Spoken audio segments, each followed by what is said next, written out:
I would like to begin with the beginning. Tell me, how did you decide to start your artistic career? I was doing film at the beginning, and I was working for a filmmaker. This is when I was like 12. But I started working for this filmmaker who was actually working in my school, so that's how I met him. And he was always doing documentaries about artists. So I kind of liked what he was working on, and I just enjoyed sitting with him and editing films and so on. So I was a volunteer for a long time at this small production company. And then when I was 18, I realized I really liked math and science, but then I realized that I had a great time doing these films. So I was considering, so I grew up in Buenos Aires, Argentina, and then I was considering going to either to Paris, because that's kind of the old ways of doing films at, La Sorbonne, something like this, or coming to the US. And then I applied to university in the US and I got a very good scholarship. And then I said, okay, why not? Like, I was so young, I had nothing to lose. So I came here. And then when I was studying film here, maybe after a year, I realized that film was taught in a very commercial way. It was all about, how to sell a movie as opposed to how to make a nice movie. And then I was taking art classes because it was kind of nice at the university to mix it up a little. And then I decided that, the art classes were where I felt even better than film. It was just very clear, so I switched to art. And then I did my MFA here at UCLA in LA, and that's how I came to LA. Then the other question would be, who are the people who inspire you, or maybe your heroes, and what role do they play for you? Okay, just in art or in general, or both? Well, if it's not in art, then it's even more interesting. It's hard to say. I mean, I switch. I'm not inspired by one person in particular. I mean, you mentioned Baldessari. I mean, he did become my mentor, and seeing because he was teaching at the university when I was here, just seeing his faith in art and his drive, just this connection he has to art and artwork and art history was absolutely very inspiring. I mean, I would say that would be the most iconic figure by, the everyday life a lot. I mean, just seeing people around me. I mean, right now I'm doing a residency at the Getty Museum. It's a big museum here in LA. Really beautiful. This is where I'm calling you now. I don't know, I'm inspired by this art historian who's writing about Rubens. And he's from Germany, and it's really amazing to watch that not only is he studying Rubens, he's also studying what Rubens studied at the time.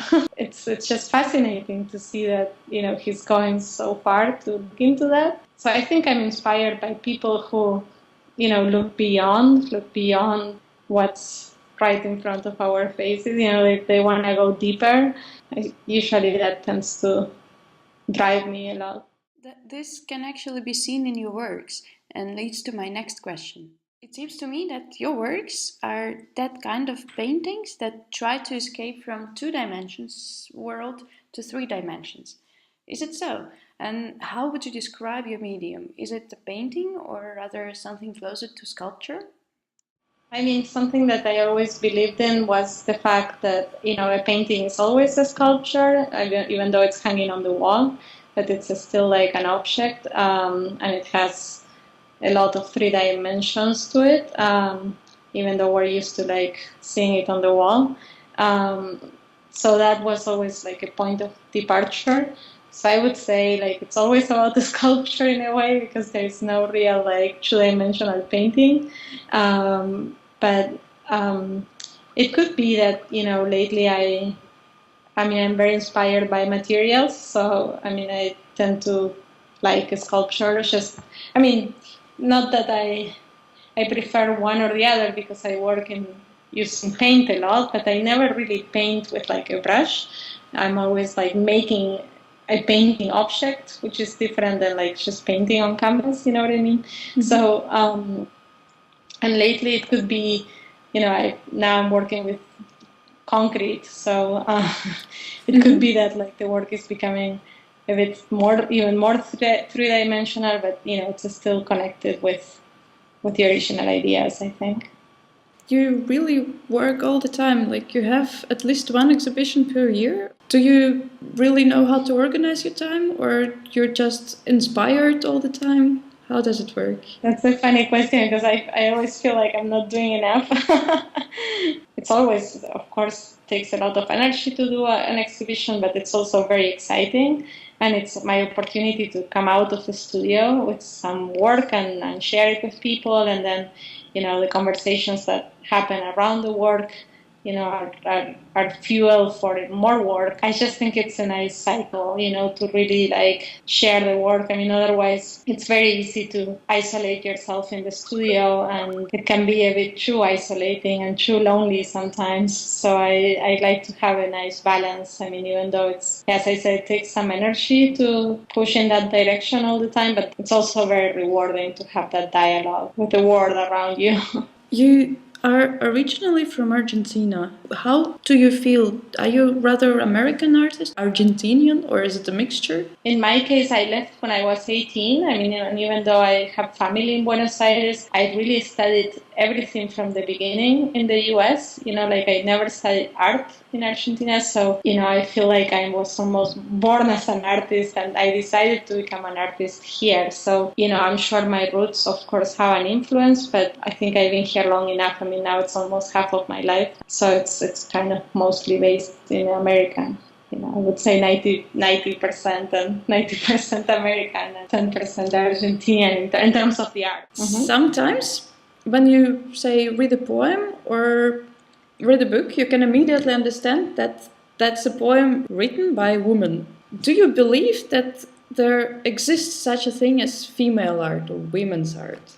Oh, that's a good question. I played a game once with some friends just for fun. I would like grab a book, like an art history book, and show a picture, and I would ask, okay, is it done by a man or a woman? And everyone had an opinion on it. It wasn't so easy to guess. You think, because I don't know, there is too much, pink or something, then you think, maybe it was done by a woman, but then you can see like post-war Todix painting, like totally like pink, you know what I mean? Mm-hmm. I mean, of course, like there are sensitivities that are different, and that I believe in. And, the work can have some specific content. Like, I don't know, I'm thinking Cindy Sherman versus, Richard Serra or something like that. I mean, it can be quite obvious. But then there are many, many works that are in between. I think myself, in some cases, I do go into a very feminine aspect of things, like maybe working with like domesticity or being a woman, the experience of being a woman. But then I love now working with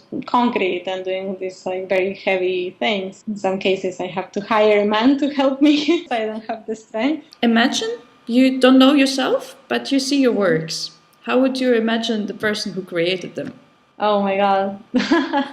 That's also a nice question. I would say that she's probably a little bit obsessive because the works are really like, they take a lot of, they are very detailed oriented, and you can tell like, in terms of the fabrication and everything, I would be like looking at them and thinking like, wow, she must really be quite obsessive about like her production or something. I probably think that it's a quite, maybe like you said, it's a wide range of things. So I would be like curious to see where it goes next, because it's always like moving in different directions. I think I'd be intrigued by this person. I'd be like, okay, who is this person that, seems quite obsessive with materials and production? I'd be intrigued by it. I mean, I probably want to like have a Skype conversation with her. You got me here. The last question is your advice to younger artists. I believe in art. I mean, I really do. I feel like it's a great lifestyle. We're lucky to be doing this. It's also very tough. It's kind of, you pay the price for this luxury. You pay it emotionally and you pay it physically and so on. I think my only advice would be that if you really want to do it, first of all, to really ask yourself whether you're really, really interested in it, because it takes a real commitment. It's like you're married to it. It's basically saying, so you better be in love with art. And then, if you want to do it, just get ready to make sacrifices, because there will be good moments and tough moments, and to work really hard, to ask yourself always how committed you are. I mean, not to ever force it.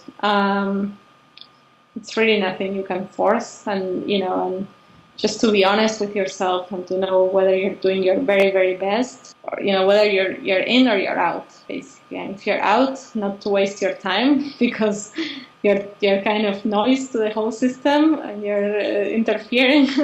But if you're in, then just to commit with your heart and your energy and give it all your best, and then to network a little bit, because it's sadly a big part of what we do. It's very hard to get the work out there if you're completely isolated in your studio.